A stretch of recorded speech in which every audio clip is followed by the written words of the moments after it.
Devlin Cross was 41 years old the afternoon he came home to find his bags packed on the front porch of the house he had owned outright for 7 years. The locks changed, and his wife's attorney standing in the driveway with a manila envelope and an expression calibrated to communicate that this was simply business. He drove a 2016 Silverado with a cracked windshield he kept meaning to replace. He wore the same kind of work boots to client meetings that he wore to job sites. Because the clients were federal procurement offices and logistics depots, and neither of them cared what his boots looked like as long as his proposals came in clean and on time. His name was not in any newspaper. He did not have a profile. The neighbors on Cresthaven Drive knew him as the quiet man who shoveled the sidewalk before anyone else was awake, and kept his yard the way his mother had taught him to keep it. Not for show, but because it was right. His wife Simone had been planning this for 11 months. She had a real estate attorney, an asset discovery specialist, and a man named Philip Derrick who drove a champagne-colored Mercedes and who had been a regular presence at the house on Tuesday and Thursday evenings for the better part of a year, on evenings when Devlin was traveling for contracts. What Simone did not know, what Philip did not know, what the asset discovery specialist with her spreadsheets and her county tax search tools had not found, was that the Silverado and the work boots and the cracked windshield were not the whole picture. They had no idea that 15 black SUVs would be parked outside her attorney's office on the morning of the mediation. And they had absolutely no idea whose cars those were, or what they meant about who Devlin Cross actually was. Before we jump into the story, comment where in the world you are watching from, and subscribe, because tomorrow's story is one you need to hear. The morning after Devlin slept in a hotel 12 minutes from the house he owned, he made coffee from a machine on a pressboard desk and sat in a chair that had been sat in by 1,000 strangers and did what he always did when a situation required clarity. He started at the beginning, and he did not skip steps. His grandmother, Ruth Cross, had raised him in a 2-bedroom house in Virginia Beach from the time he was 9 years old after his parents relocated for work and could not settle into a stable arrangement. She was the kind of woman who had opinions about the correct way to do every task, and the patience to explain those opinions exactly once, and the silence that followed if you chose not to apply them. She had been a dispatcher for a regional trucking company for 27 years. Coordinating movements across 4 states from a desk stacked with route maps and handwritten shift logs that she maintained in a penmanship that had not changed since 1962. She used to say, standing over whatever was broken and required fixing, "Devlin, you don't solve a problem by looking at the middle. You find the origin point, and you work forward from there." He had carried that instruction into his career the way some men carried a tool, worn smooth from use, reliable under pressure, never once letting him down. He had come to federal logistics contracting through the back door of a supply chain audit firm in his late 20s, identifying procurement inefficiencies in government distribution networks and submitting proposals to correct them. He was not the largest firm bidding on the work. He was the most precise, and the federal agencies he worked with had learned, over time, that precision in logistics had a value that the lowest bid never quite captured. There was a particular kind of trust that developed between a contractor and a federal program office when the contractor repeatedly delivered exactly what he had committed to delivering and did not ask for additional time or additional money to do it. That trust was not listed on any balance sheet. It was more durable than what balance sheets contained. He had incorporated Cross Logistics Group in Virginia as a single-member LLC when he was 31, naming it plainly because he believed in plain things, and because he was not in the business of impressing people who were reading letterhead. He had structured it carefully from the beginning. The operating accounts held in the LLC's name, the properties acquired under the LLC, a trust funded by a portion of his grandmother's estate when she turned 70, and had decided, with the practical efficiency she brought to every decision, to arrange her affairs correctly while she still had full clarity to do so. He had not hidden the LLC from Simone in the beginning. He had told her he ran a consulting firm. He had told her the work was federal contracts and logistics analysis. She had absorbed this as she absorbed most of his professional explanations, with the polite attention of someone for whom the information was not particularly interesting and who did not require the details to navigate her own life. He had not pressed the fuller picture on her because she had not asked for it, and he was not a man who performed his accomplishments. The house on Cresthaven Drive he had purchased in 2017, the year before they married, with a mortgage he paid off in 5 years from the LLC's operating income. He had retiled the kitchen himself over a long weekend in March, using tile he had sourced from a Virginia craftsman his grandmother had recommended. Blue-gray stone that he had set in a running bond pattern because it was the pattern his grandmother's kitchen had used, and because it was correct. Simone had said it was beautiful when it was finished. He had believed her. He had met her 9 years ago at a fundraiser for a veterans organization in Norfolk that he attended every year because 3 men from his mother's side of the family had served, and because he believed in showing up to things that mattered even when no one was taking attendance. She was there with a colleague, bright and well-composed and possessed of the kind of laugh that occupied the appropriate amount of space in a room. They had talked for the better part of 2 hours.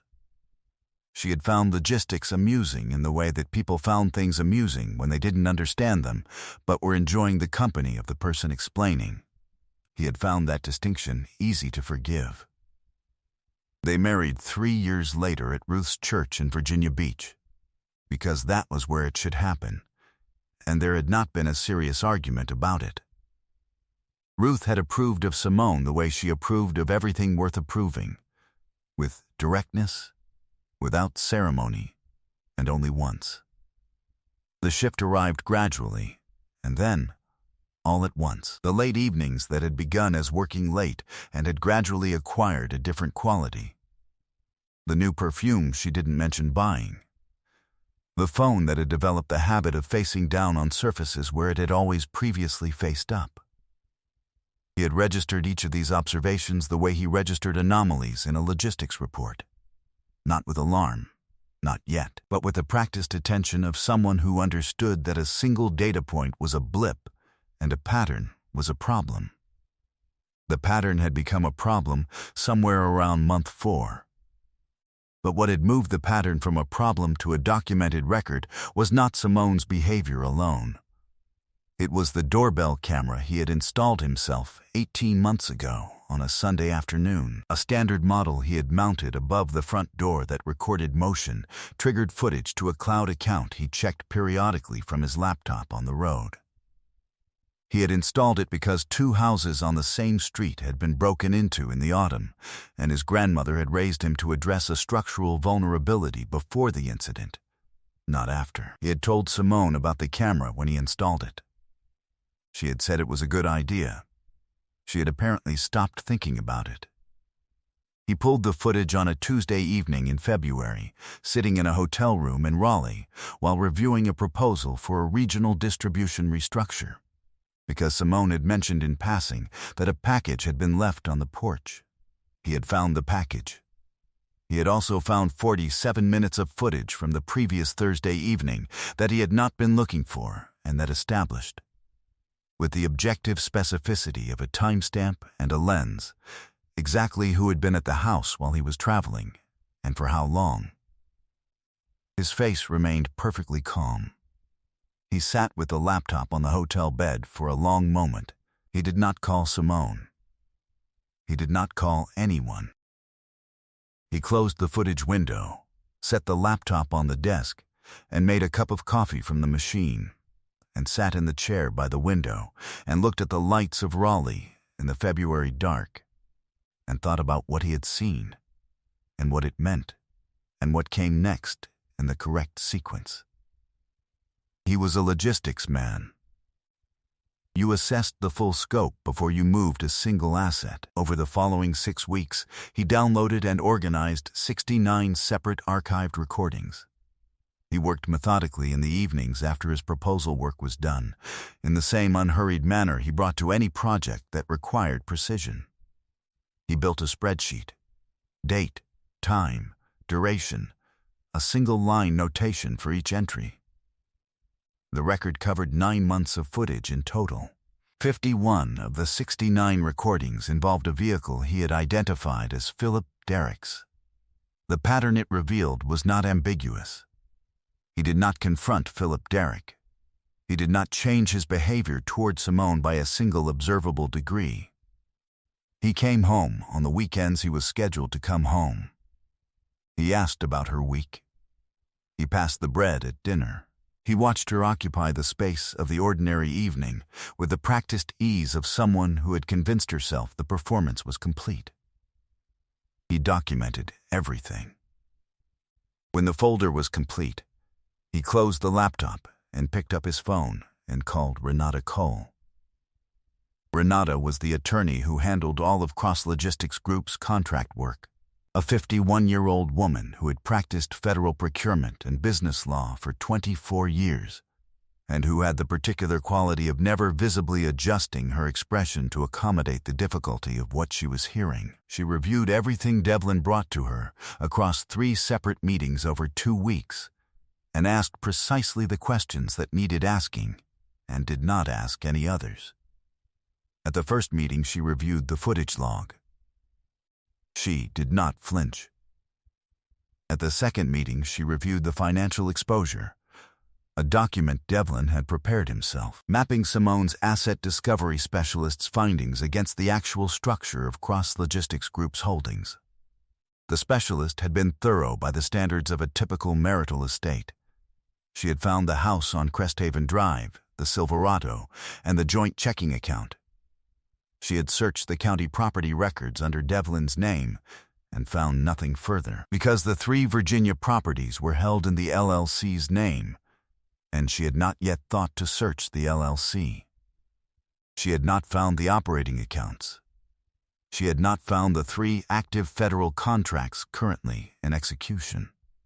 She had not found the investment portfolio, held in the trust his grandmother's estate had funded 6 years prior. She found the house and the Silverado and the joint account, Renata said at the second meeting. She did not find the operating accounts, Devlin said. No, Renata confirmed. She also did not find the operating accounts, the LC properties, or the trust. She set the specialist's report down with the deliberate placement of someone putting something exactly where it belonged, and no further. What she filed for is approximately a quarter of what she believes she filed for. Yes, Devlin said. And the prenuptial agreement, Renata continued, which her attorney claims she does not recall signing, their characterization, not ours, defines marital property in language that excludes every asset held in the LLC and the trust. The agreement was independently counseled. We have the certification. Yes, Devlin said. Renata looked at him across the table with the direct, calibrated regard of someone who had seen a great many situations and had learned to assess them without the distortion of emotion. She's going to learn the full picture at mediation, she said. Not before. That's the plan, Devlin said. At the third meeting, 3 days before mediation, they reviewed the complete mediation folder in sequence. Renata confirmed the order of the document presentation. She confirmed the 3 provisions she would reference. She confirmed that the footage log would remain in the folder as a contingency and would not be filed unless the situation required it. Devlin told her about the vehicles. She paused for exactly 2 seconds. Then she said, "How many?" 15, he said. She did not ask him to explain further. She had known Devlin Cross for 9 years and had advised the company through 4 federal contract negotiations and understood, with the precision of someone who had read every document the company had ever produced, Exactly the kind of relationships that the work had built over a decade and a half. "I'll confirm the parking regulations on Granby Street," she said. Real power operated in quiet rooms. But sometimes it arrived first in a parking space. The week before the mediation, Devlin drove down to Virginia Beach and sat with Ruth at her kitchen table and told her the full picture. She was 78 and had been retired for 11 years and had not lost 1 degree of the precision she had brought to 37 years of coordinating moving parts across complex systems. She listened to all of it, without interrupting, and asked 2 questions when he finished. Both of them practical. Both of them landing exactly where they needed to. "You documented," she said. It was not a question. "Yes," Devlin said. She tapped the table once with a single finger. "Your grandfather used to say you can't argue with paper. Paper doesn't have feelings. Paper doesn't change its story." She picked up her mug. "Go into that room and let the paper speak. Everything else will follow from that." He drove back that evening in the early dark with the clarity of a man who had done the work correctly and was ready for what came next. That night, in the hotel room on the edge of Virginia Beach, where he had been staying since the locks changed, he reviewed the mediation folder one final time. He went through every document in the sequence Renata had planned. Every figure was confirmed. Every provision was in the right position. 14 people in the world knew the full scope of what Devlin Cross had built professionally and financially. Ruth was one. Renata was one. The other 12 were federal agency contacts, former program officers, and colleagues from a decade and a half of quiet, reliable work. People who understood what it meant when he needed something, because he never asked for anything that wasn't warranted, and had never once asked for anything at all until now. He made one call. He did not ask for anything specific. He said only the address, the law offices of Hargrove and Webb on Granby Street in Norfolk, and the time, 9 o'clock on Thursday morning. The person on the other end said, "We'll be there." Devlin said thank you. He ended the call and set the phone on the nightstand and looked at the ceiling and thought about his grandmother at her dispatch desk in 1987. Moving freight across 4 states with a handwritten log and an unhurried telephone voice. Building the kind of trust that accumulated quietly and outlasted everything else. The next morning, he put on a clean suit, drank his coffee, and drove to Granby Street. They were already there. 15 black SUVs lined the block in front of the Hargrove and Webb offices in a formation that was precise without being theatrical, parked at regulated intervals, engines off, no movement, no visible display of any kind. They were the kind of vehicles that carried the kind of people who worked in the kind of offices that did not appear on organizational charts. 3 of the men standing outside the lead vehicle were known personally by Devlin. The rest he knew by reputation, which was its own kind of knowing. Renata met him on the sidewalk. She looked at the vehicles with the expression of a person confirming that an expected quantity had arrived correctly. 14, she said. 15, Devlin said. General Whitmore's driver parks around the corner. She nodded once and opened the door. Simone was already inside with her attorney, a man named Kellner, who had been operating on the assumption that a quiet contractor's wife was dissolving a modest estate and had organized his approach accordingly. He looked out the conference room window at the vehicles on the street, and then looked at Devlin, and then looked back at the window with the expression of a person recalculating a problem whose scope had just materially changed. Simone's expression went through its own sequence.